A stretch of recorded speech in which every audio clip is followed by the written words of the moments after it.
kabar?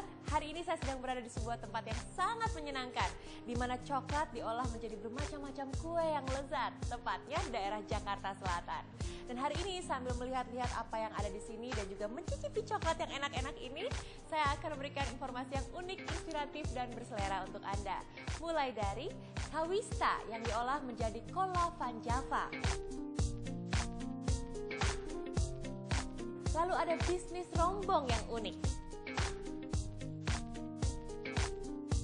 Dan nanti ada kuliner khas Sulawesi, yaitu barobo.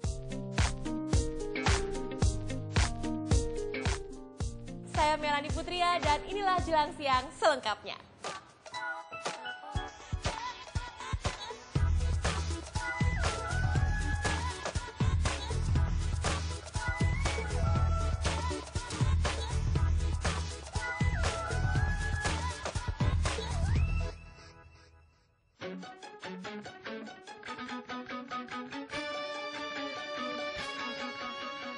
Nah, kalau yang ini coklat apa sih namanya? Yang ini kita sebut coklat pralin. Coklat pralin.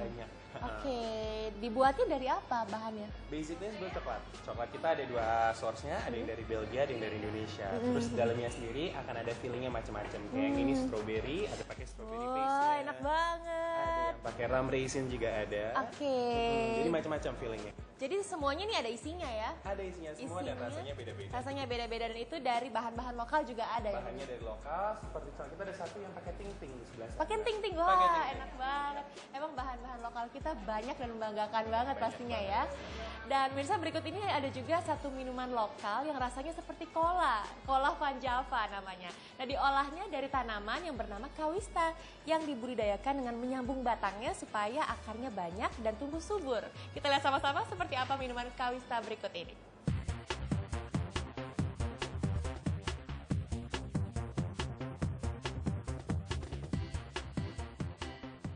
Pernah mencoba buah yang satu ini? Ya, buah ini namanya kawista atau banyak juga yang menyebut kawis. Pohon buah yang dalam bahasa Latin disebut Limonia acidissima ini memang tidak terlalu familiar karena memang sudah langka. Di Indonesia, tanaman asal India ini banyak tumbuh di pesisir Pulau Jawa. Sementara budidayanya salah satunya terdapat di Kabupaten Karawang, Jawa Barat. Ya, berangkat dari hobi aja, Pak. Hobi, senang makan buahnya, makin lama makin kesini ini pohon makin langka. Ya udah, saya muliakan, saya semai dari biji. Budidayanya sebetulnya mudah, hanya butuh kesabaran. Biji disemai dengan media sekam dan pupuk kandang.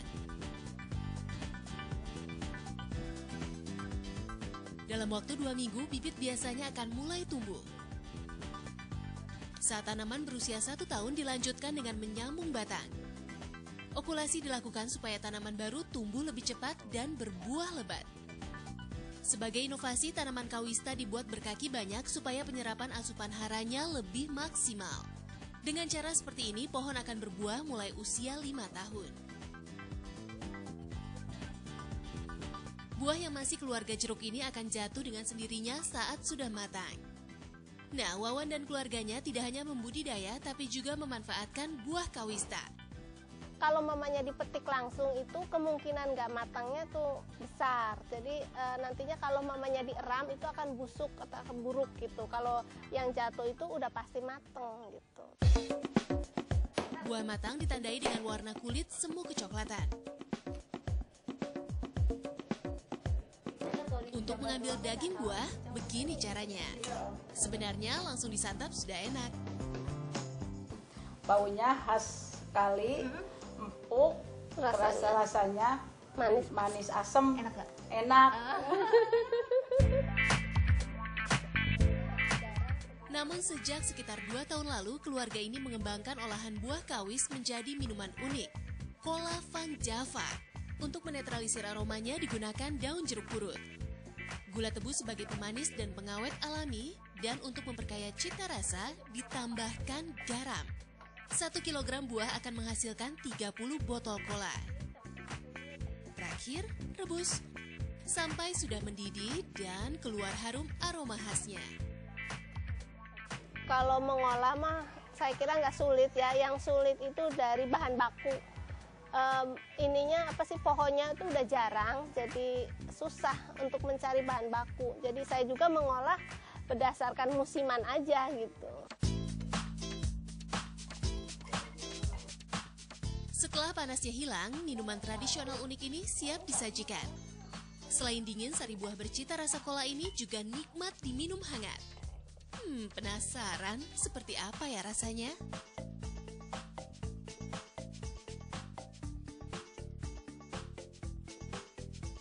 Rasanya manis, asam, segar, wanginya daun jeruk.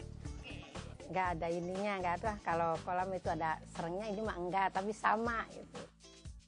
Selain minuman, buah yang di dunia internasional beken dengan julukan Elephant Apple ini juga diolah menjadi dodol. Oke, sekarang rekomendasiin dong ke aku yang mana nih yang enak biasanya? Boleh, ada yang milk chocolate, ada yang pakai almond, ada yang dark chocolate. Mau yang mana? Semuanya nggak boleh. Ini deh, Yang dark chocolate aja deh. Boleh. Nah, Silahkan dicobain. Coba ya. Boleh. Kita tes seperti apa rasanya bisa.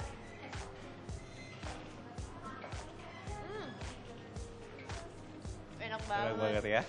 Isinya itu pas digigit langsung melted. Wah, ini emang juara banget berarti yang dark chocolate. Berikut ini Mirsa akan hadir liputan mengenai rombong atau gerobak yang unik-unik. Tetaplah bersama kami di Jelang Siang ya. Sampai nggak bisa mikir ini enak nih.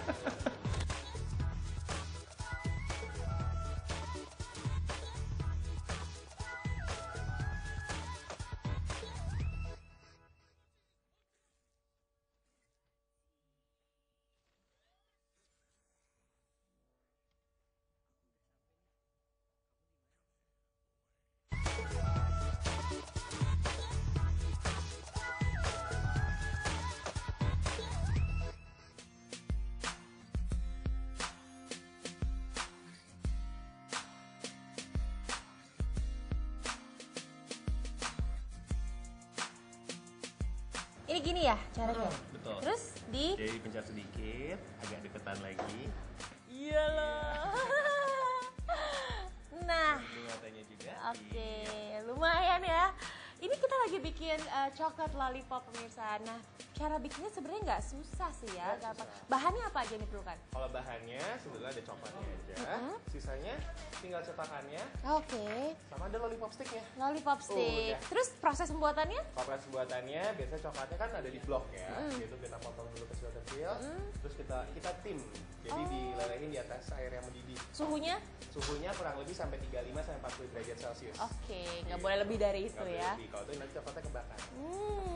Bener-bener. Dan ini lucu banget, bisa lihat deh. Bentuk orang nanti jadinya. Kita lihat seperti apa jadinya sebentar lagi ya. Dan kalau ngomongin soal yang lucu-lucu, di Bandung juga ada yang nggak kalah lucu, yaitu bisnis pembuatan rombong atau gerobak yang imut-imut. Kita lihat sama-sama ya, ini dia liputannya.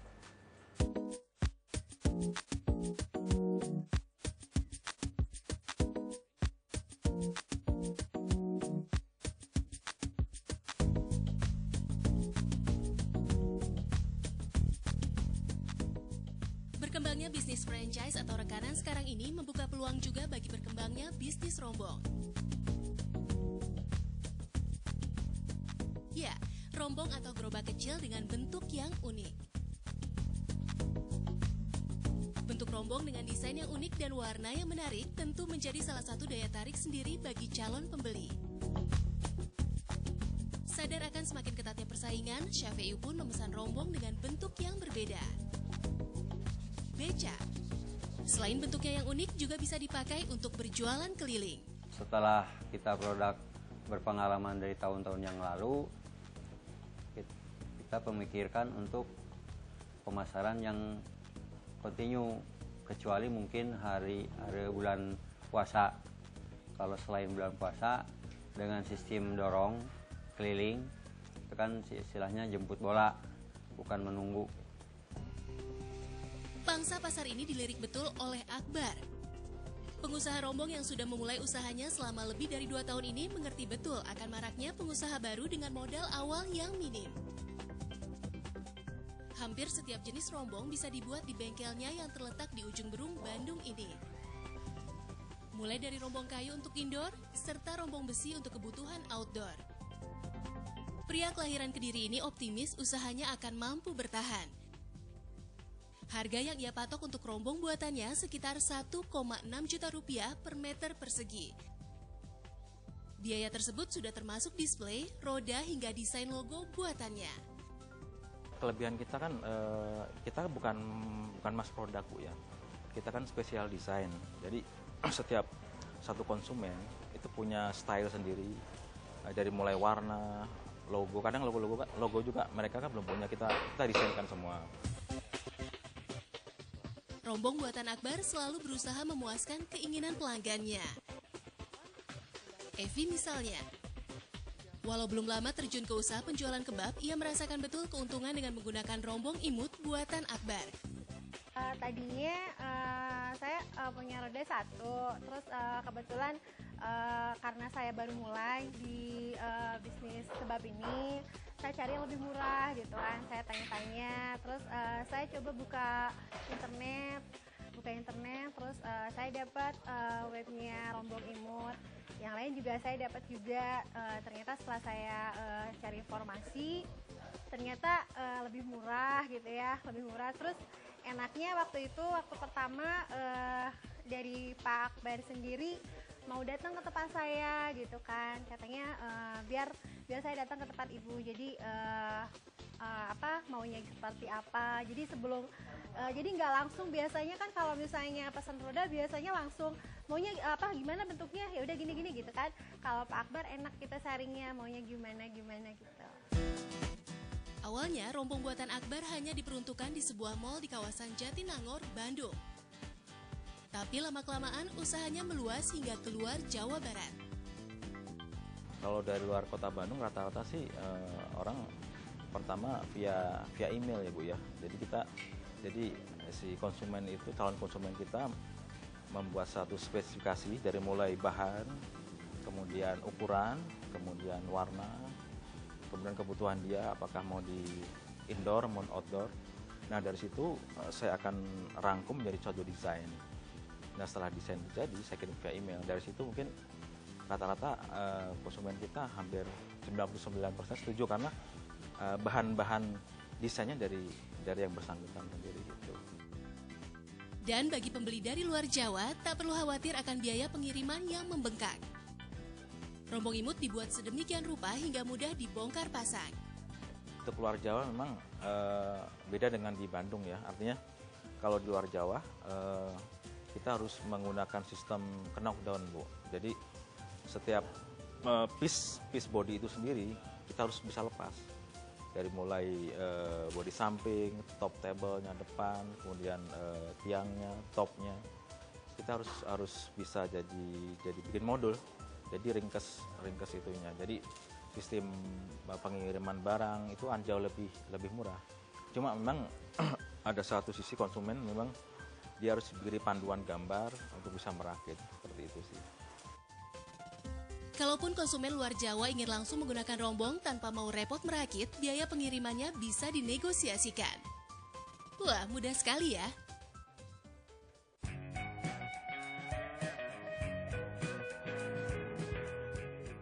Nah, udah jadi sekarang coklatnya. Kita lihat seperti apa sih kalau udah selesai didinginkan tadi ya. Ini tadi ya, oke ya. Lucu banget. Ini buatan saya. Ini buatan siapa? Ayo. Buatan Melani. Buatan aku kan. Saya berbakat sudah bikin coklat seperti ini, Nisa. Dan nggak susah ya, ini juga yang hati. Wah, lucu banget. Tuh, langsung jadi kayak gini. Dan Mirsa, tentunya masih banyak informasi yang unik, inspiratif, dan berselera untuk Anda. Tetaplah bersama kami di Jelang Siang ya.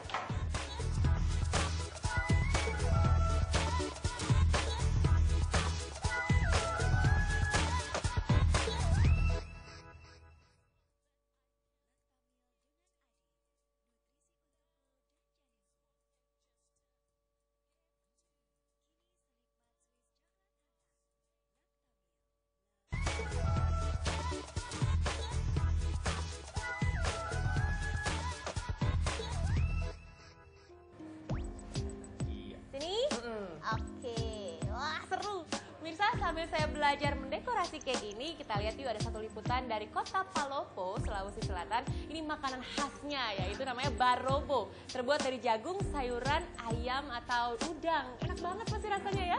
Kita lihat sama-sama, ini dia liputannya.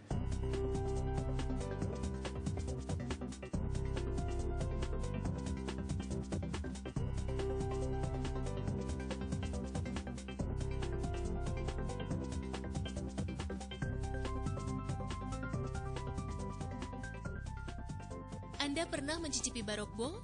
Ya, makanan unik khas Palopo ini memang menjadi salah satu kuliner yang banyak dicari di Sulawesi. Buktinya, jika kita datang ke rumah makan khas Sulawesi, pasti barokbo lah yang menjadi primadona. Saya ingin kenalkan makanan khas Palopo, karena makanan khas Palopo itu sangat bagus untuk kesehatan. Barokbo sendiri berarti campur-campur. Seperti namanya, barokbo memang terbuat dari berbagai campuran, seperti bubur nasi, jagung, sayuran, serta daging. Nah, untuk membuat barokbo diperlukan bawang merah, bawang putih, lada yang sudah dihaluskan, sayur bayam, jagung rebus, labu kuning, santan, nasi yang sudah dihaluskan, daun seledri, bawang goreng, dan udang. Cara memasaknya tidak sulit. Pertama, rebus jagung dan nasi yang sudah dihaluskan. Masak hingga mendidih. Setelah mendidih, masukkan potongan labu yang sudah direbus terlebih dahulu, garam, santan, dan sayur bayam. Aduk beberapa menit.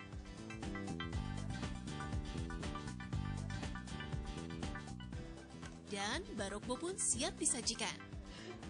Biar makin lezat, kita tambahkan daun seledri, bawang goreng, dan udang. Nah, jadi deh barokbo lezat siap disantap. Sukanya karena enak, segar, karena ini campuran sayur-sayur. Ada beberapa sayur, enak.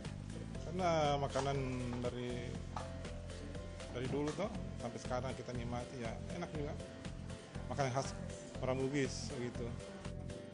Selain lezat, barokbo ternyata juga baik untuk kesehatan. Khasiatnya itu kan jagung kan mengandung karbohidrat, jadi bagus untuk kesehatan. Ya, barokbo itu pakai sayur-sayuran, jadi termasuk makanan sehat. Ya. Berawal dari coba-coba, akhirnya Fatma berhasil menjadikan warisan kuliner tradisional ini digemari pelanggan restorannya. Pertama lihat-lihat orang tua bikin, terus saya sendiri motivasi. Saya lihat ya bagus, akhirnya ya saya jual kayak gitu. Jadi jika Anda berkunjung ke Sulawesi, jangan lupa memasukkan barokbo ke daftar menu yang wajib Anda cicipi. Selamat mencoba. Oke, karamel coklat yang tadi kita bikin udah jadi, dan sekarang kita akan coba gimana rasanya. Udah pasti enak lah, dari bentuknya aja udah menggairahkan seperti ini. Gimana rasanya coba? Gimana? Kan? Enak banget, persis seperti yang saya bayangin. Ini lapisannya banyak ya. Ada apanya nih, krenyes-krenyesnya nih? Jadi kita ada coklat ganashnya, kita ada coklat sponge cake-nya juga, sama bawahnya ada coklat crunchy layer-nya. Nah itu dia si krenyes-krenyesnya tadi yang bikin komplit rasa enaknya. Dan ditutupnya sama ini, ice coklat. Suka juga? Suka semuanya. Gak ada yang gak suka kalau coklat. Surga banget rasanya pemirsa. Makasih banyak ya udah ngasih banyak informasi, sama udah ngajarin bikin coklat juga tadi. Sama-sama. Mudah-mudahan saya diterima kerja di sini. Saya berbakat soalnya. Dan 30 menit sudah saya menemani Anda. Saksikan terus aneka informasi yang unik, inspiratif, dan berselera tentunya hanya di Jelang Siang, Senin sampai Jumat jam 11:30 waktu Indonesia Barat. Melani Putria pamit, terima kasih dan sampai jumpa.